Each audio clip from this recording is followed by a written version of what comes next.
Welcome to this special recording from the Alchemised midnight launch at Barnes & Noble in Union Square, New York City. This is the second session of the night, known as the Burgundy session, featuring SenLinYu in conversation with Avendell. I was front row for this event, sitting directly across from Sen herself, and captured the entire interview start to finish.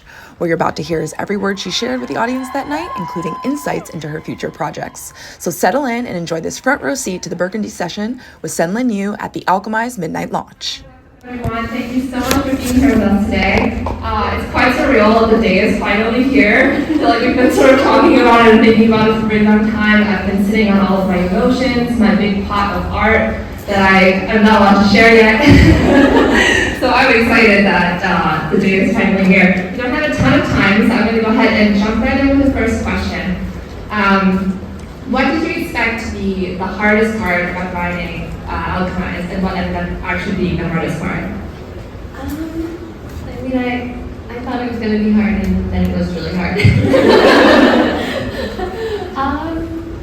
It was all pretty hard. I don't think it was. There were a few things that came up in the story where I got to just go all out in writing something that I hadn't really predicted that I would get to write. And it was it would be really surprising, realizing I need this scene here, and I would just write it up really, really fast, and it would be exactly what I wanted, and that was always really surprising and fun. But then all the rest of the time, it was really hard. You're obviously very used to writing sort of very sequentially and sort of releasing things as you go. Did you sort of take advantage of the fact that for Alchemised you got to write out of order and sort of just write whatever you were in the mood for, or did you still stay quite sequential? I still wrote mostly either chronological or story order. I didn't really jump around generally because there's so many details, there's so much foreshadowing that I had to kind of reread the whole manuscript every time I was working on any point, because I had to make sure that I had laid out everything in order, the developments, the information being revealed slowly, to make sure that it made sense in my mind, that by the time the reveal happened, all of the pieces to create that picture were established. And so I really didn't, it felt really dangerous. Whenever I would go back and just revise a particular scene, I would often realize in the revision process, I accidentally cut out this extremely crucial piece of information, and then I had to go back and put it again. So yeah, it was pretty serial, or sequential. The thing that was really fun about not working so serially, and then kind of once it was there, it was done, and I couldn't go back and change anything, was being able to have this whole manuscript that I was then able to realize oh, you know what, I want to introduce this new element, or this way that I initially thought that I would do this doesn't work as well as I thought, and I could just take it out and then put something new in, versus being well, it's too bad, it's too late, that's what there is, so we have to figure out a way to work with that. Well, and you did an absolutely phenomenal job with that. Out of curiosity, actually, anyone here who's already read the book? Okay, a couple of people, okay. Because you really did create such a grounded and detailed world. How did you kind of go about the world building? So you're not overly wordy with it, and a lot of it just kind of, it just is in every piece of the story and kind of breathes with it. How did you go about creating that world? So I knew that I had a very intricate plot, and I knew I was introducing a complicated magic system. So I wanted to tap into things that were culturally familiar as much as possible in order to kind of create this shorthand of evoking this particular association, and utilizing that to my greatest advantage, in order to not have to go into super exhaustive detail of telling you exactly what a thing looks like, because it's a fairly familiar thing, and you can create that image in your head. One artistic technique that I try to utilize in my writing, because I think it's really interesting, is the concept in Sunyi painting of expressive reticence, which is the idea of utilizing negative space and the power of suggestion to get the viewer or the reader's mind to engage and fill in part of the image because that makes it a much more active reading experience versus something passively where every single piece of information is there, and so you don't have, the mind doesn't have to work, it doesn't have to engage. And so trying to utilize both in the description, the visual descriptions of the world building, the places, the buildings, and then also the emotions of the character, trying to utilize that technique to be evocative, and so I didn't have to utilize my words, my time on those parts, and I could instead give that time to crafting the world building, the plot intricacies, those types of things. And did you kind of know really early on that you wanted to do alchemy as the magic system, or did you have like a moment where you're like, that's it, that's what I want to do? So a big piece of the inspiration as I got started on it was knowing that I wanted to use necromancy as the moral conflict, the question of could it ever be ethical to use the dead? In a war, is it better to have living people dying or to be kind of exploiting the bodies of the dead in order to spare those people from dying? So that was sort of where I started, and then I was like, okay, well, what kind of like magical world building system would be conducive to dealing with something involving necromancy? And alchemy was really the first thing that came to mind, just because alchemy is more varied. It's not just about, it's not really about necromancy really, but it is about like the whole idea of like immortality and trying to achieve immortality, but then it also leads into like metallurgy, and there's so much really interesting like mystical, esoteric ideas around alchemy and metallurgy and everything. And so it felt to me like alchemy was such an unplumbed historical resource. There's so much mythology, and instead it's sort of like mysticized in the modern day, and so it just turned magical, but it was something that was basically the prevailing science for so long, and it was so deeply tied to so many different religions that there's just like, it's such a like fertile ground for like, because there's so much of human history is tied up in alchemy. You were mentioning about alchemy historically being very tied to religion, and you obviously created an entire religion for the story. Was that difficult? How did you kind of approach that? I mean, it sort of built itself because a lot of the ideas for alchemy I sourced from like Greek philosophy, like Aristotelian philosophy, Neoplatonism. And so because I was using those things, I was using the planetary hierarchy that already existed of the sun, and that's associated with gold, and silver that's associated with the moon, and the whole planetary hierarchy. And so it just sort of like was conducive, and then there's also like sun and fire, and then for like the elements. And so they were just all of these, they all really fed into each other so well that it was kind of, it seemed like kind of the natural progression as I was researching to build a religion around that, because there have been so many religions and worship of the sun, either in associations with like royalty, like the Sun King or the Emperor of Japan and things like that, and then also like Sol in Rome, and Zoroastrianism, and there's a lot of different traditions of worshiping the sun. And so I kind of looked for the commonalities in all of those things, what particular things were being invoked in order to kind of create this like divine power that people were willing to like follow. Another sort of cornerstone for me reading it for the world building was very much the locations, the architectural styles, and just like the aesthetics of it. That's always something that's hugely drawn me to your work. Because you're not really descriptive as a writer, but I always get such a clear sense of what the spaces look like and what they feel like, and kind of it's such a gratifying thing to then like bring that to paper. How do you go about writing in such a way where you create such a strong sense of location and like atmosphere?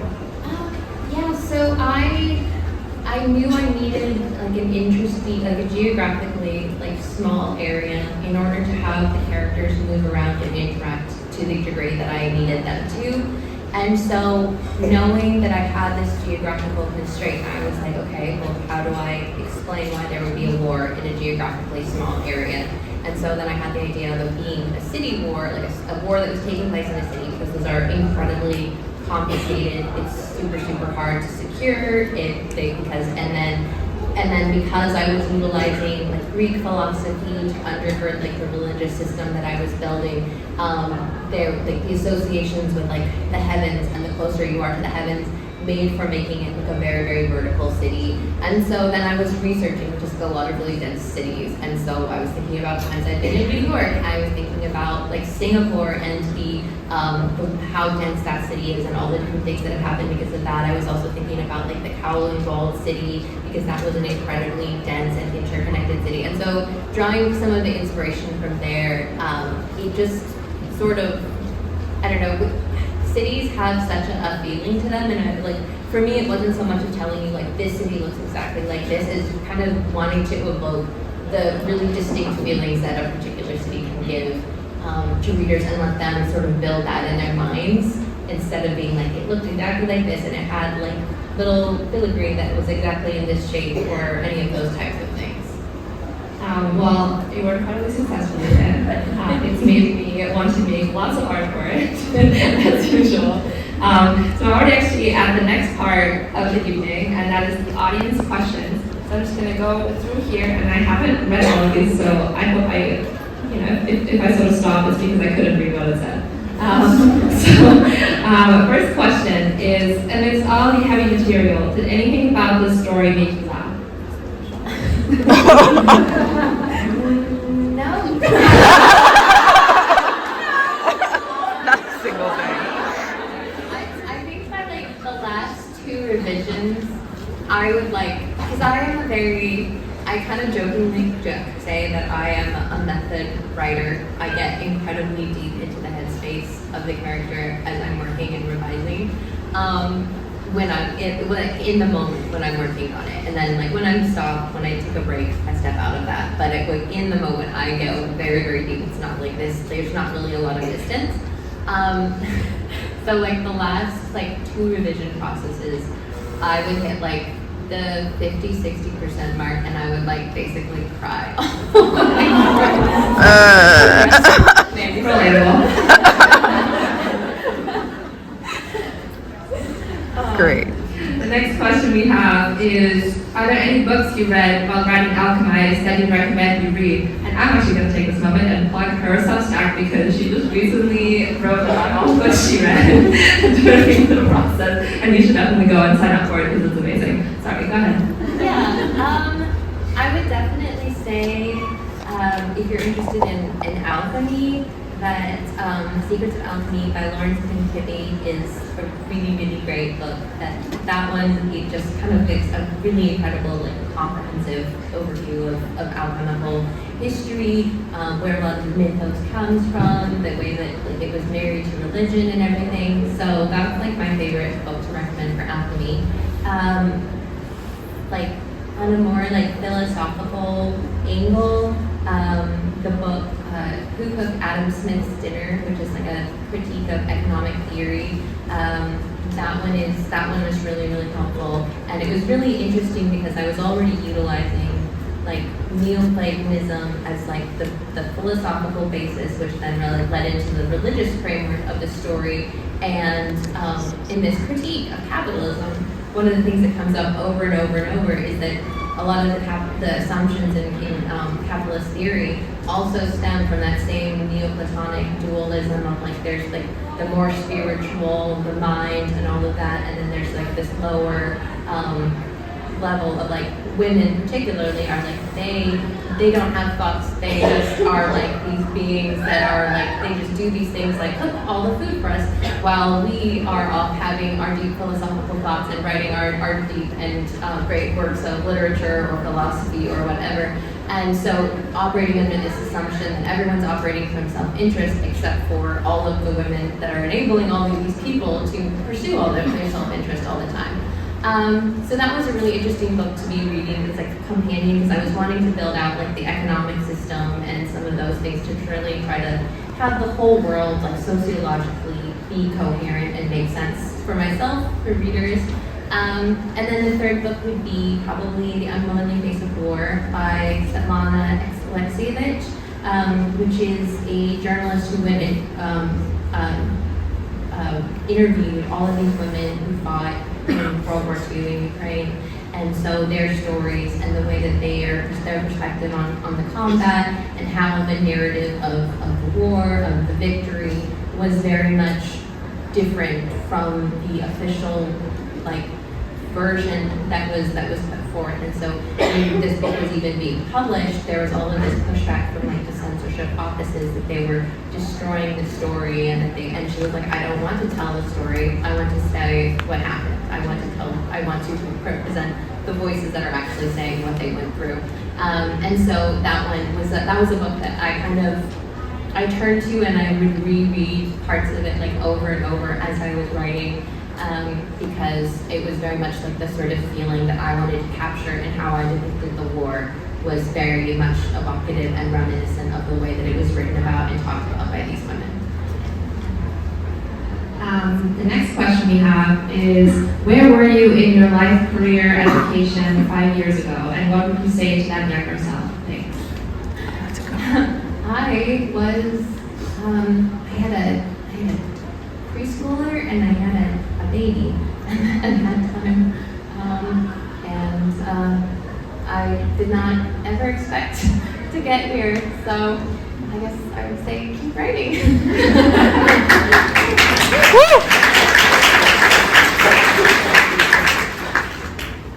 Next question. Which character challenged you the most while you were writing? The character Luke Holdfast was really interesting because he is dead.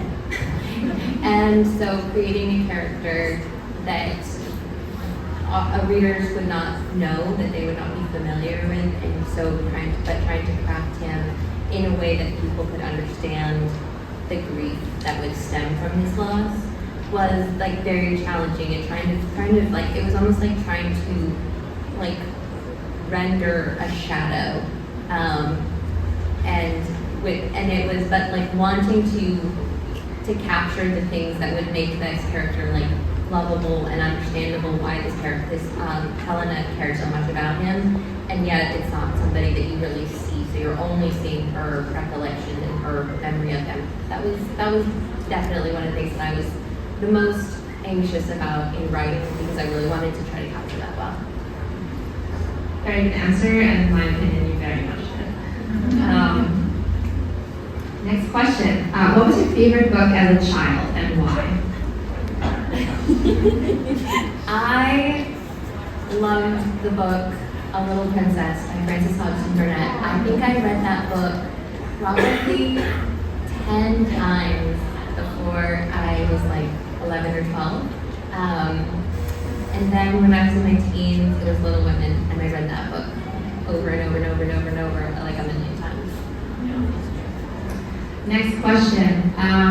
What inspired you to name your main character?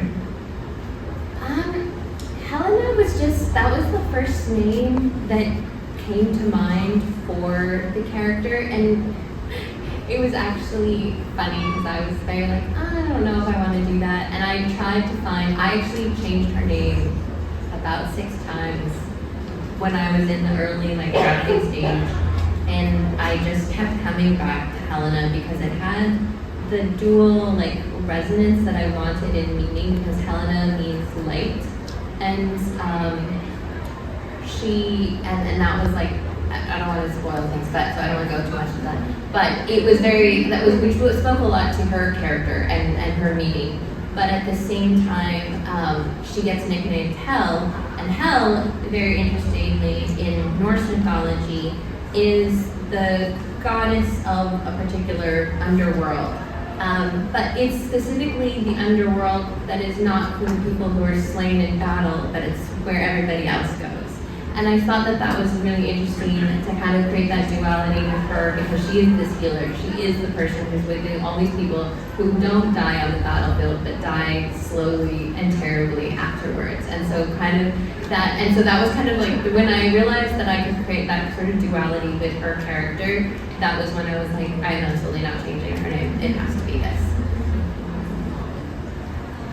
What's a piece of art that inspired you? And this question is by Sam Selbecker.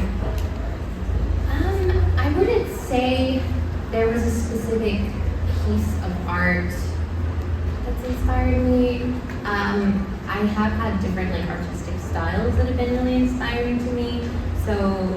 Alchemised is a triptych, and so the idea is like it's kind of 3 panels, and it's contextualized. Like the first panel is contextualized by the central panel. That was how I initially came up with the idea and the story structure and how I thought about it. Because I wasn't really thinking of the story as like it starts in medias res. It was much more of a kind of wanting to create a sort of a mystery story, but then also wanting to have this contextualizing piece of the story as well, rather than it just being like the character that narrates a whole mystery or secret that you have been seeing hints about. And then in my more on a writing level, Sumi painting is a kind of an artistic philosophy that I try to utilize, which is the idea of kind of like using negative space and like evocative reticence, the idea of luring the reader or viewer into like active engagement. And so instead of giving them every piece of information or a full description, you try to use language or a visual that would evoke the mind to create the rest of the picture. And so that it becomes this like mentally active experience. And so a lot of times in my descriptions of what something looks like the city or people's clothing and stuff like that, I just try to paint enough that then the mind can fill in the rest. Or similarly with characters' emotions, instead of saying that they felt this specific emotion, I will describe the sensations of that emotion, and so that it's more of this mental journey that then you feel alongside of the character, rather than just having this sort of passive information handed and you can just move on from, oh yes, they're angry, carry on. Next question. Who's your favorite side character in Alchemised and why? I know who mine is. Gosh. I don't even know. It's so hard. Who's yours? Lila. I thought it was, but then I No, it's there's another one that you have drawn a number of times. And so then I was like, is that your specific side character? Sorry. Okay, maybe it's a tie, but I really like Lila. I did love Lila. Yeah, I think Lila's my favorite.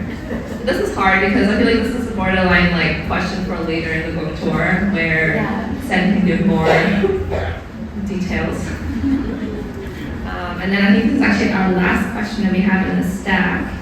And it's what inspired the magic system of Alchemised, and we did touch on that quite a bit already. So I think that we are out of questions. So if we have time, I have other questions, but the audience questions are done. We have about 5 minutes if you want to ask like 1 or 2 of your own. Sure. Let's see. Actually, so you've been quite well known for a while now. But you've only recently started to kind of show your face. Have you been recognized in public at all? I got recognized at a bookstore 2 weeks ago.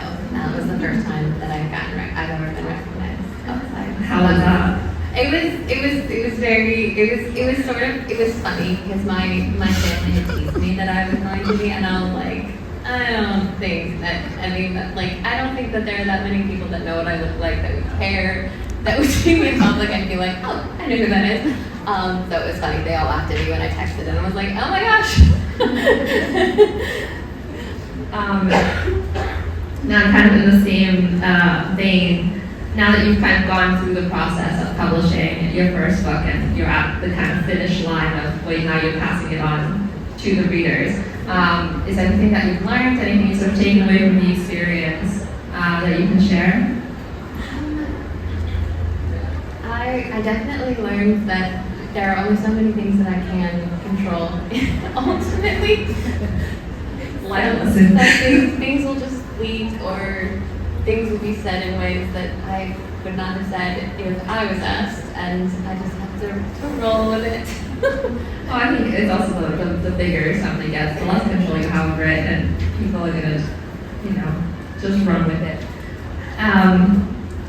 So it's kind of like looking to the future. Do you think you want to keep writing fantasy, or are you interested in exploring other genres? And if you're interested in doing that, which ones kind of intrigue you the most? I mean, generally, I definitely think I lean towards the speculative genre I don't know that it would always be fantasy. I have some ideas that are more sci-fi leaning.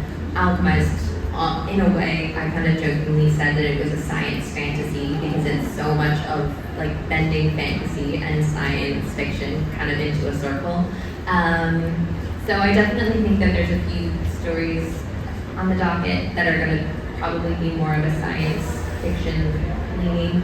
I also have a few that would be more, I don't know, maybe fall in a little bit more to like surrealist or like slightly more literary, but I don't know when I would get there because I feel like there's a lot of techniques that I would need to develop before I like went in that direction.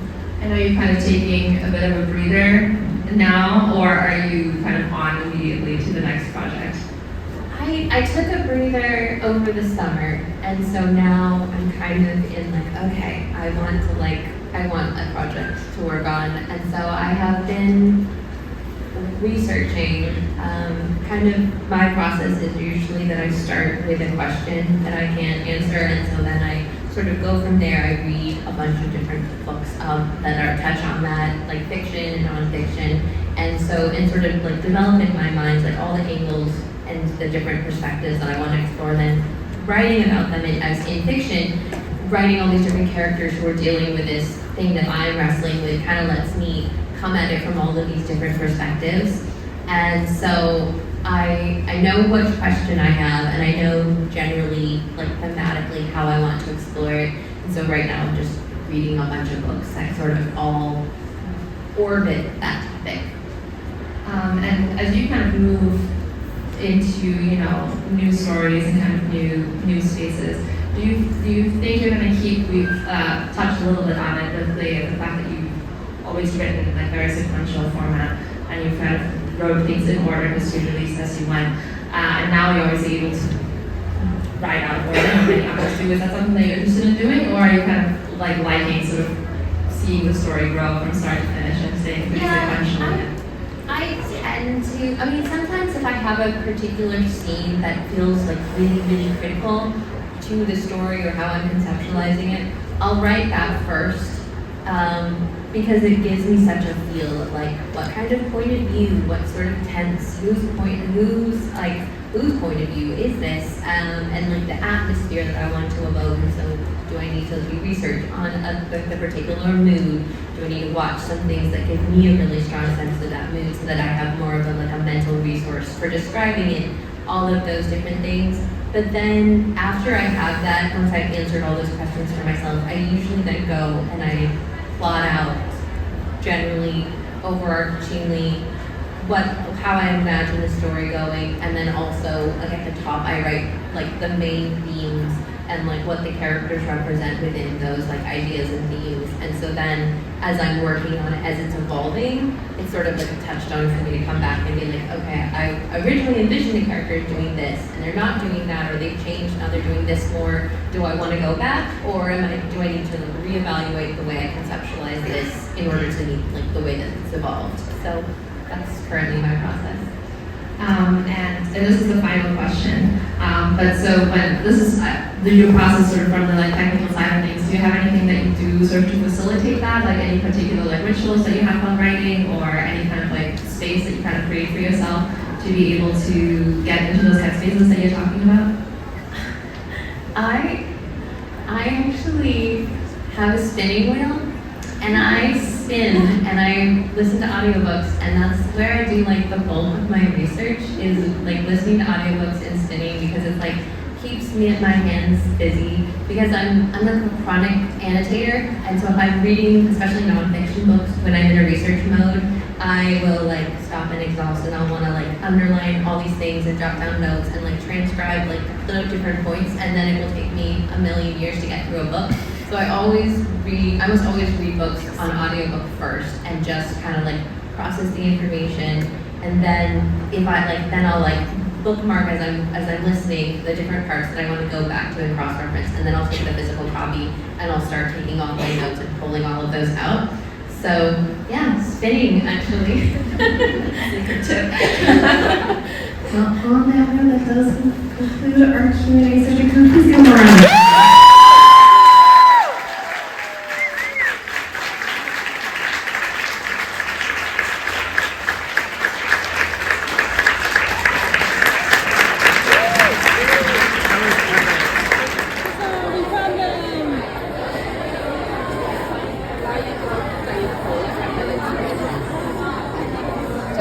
vampire minute.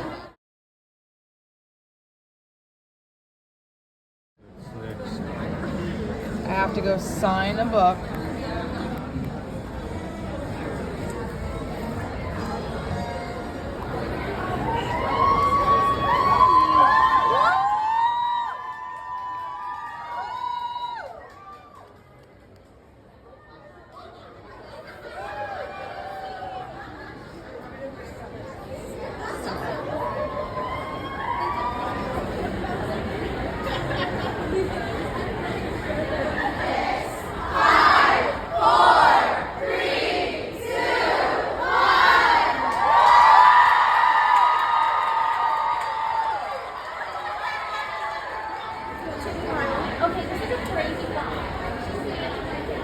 Yes, they'll get one down there.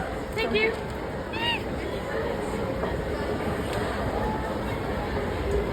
It's real.